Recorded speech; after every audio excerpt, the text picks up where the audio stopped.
and nearly 200 vehicles on the various lower decks. That would explain why the ferry started listing or leaning to one side quickly, and it did so very quickly. Now, it might have tilted beyond 5 degrees very quickly, and for a ship that is a critical threshold.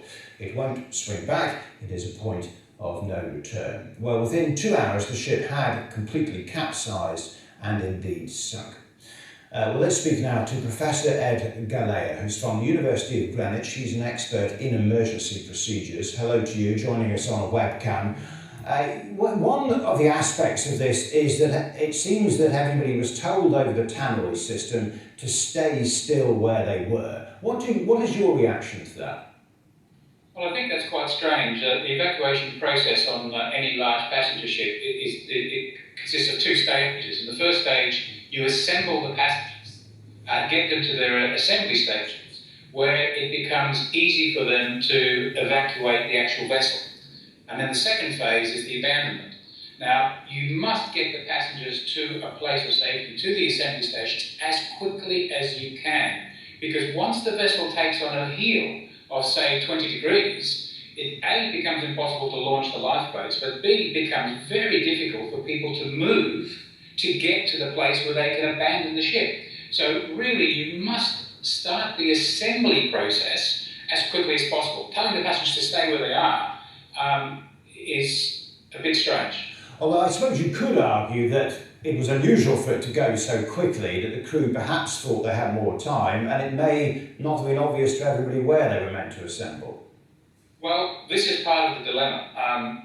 These things happen very quickly. If you go back and look at the peril of the Free Enterprise, that vessel capsized in 4 minutes. The Estonia, it capsized in 15 minutes.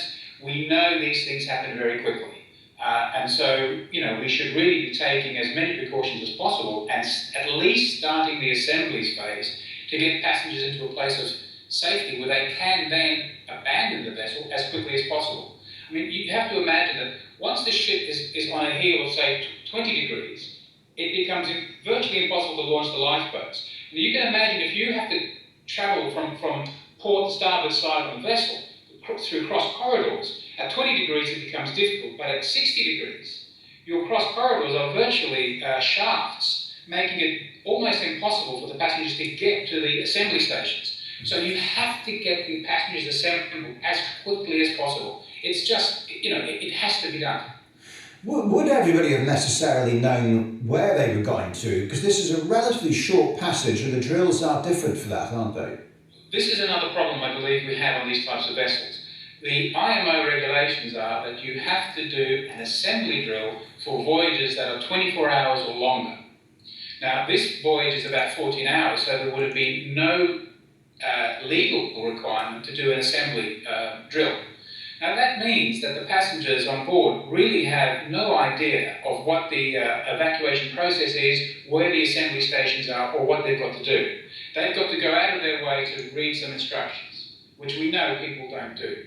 So the question that I have is that should IMO regulations require assembly drills on voyages of shorter duration than 24 hours and in situations where you have passengers in cabin? So where you've got passengers on an overnight trip where they are in cabins, that means I think that the evacuation process becomes more complex. And I think it would be worthwhile having passengers do a drill prior to the ship leaving. Now that's going to be unpopular because that takes time, and these ships are running on tight schedules and time's money and all of that.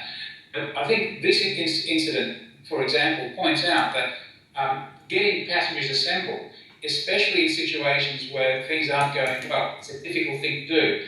And by training the passengers, giving them some idea of what the process is, you make that difficult situation a little easier.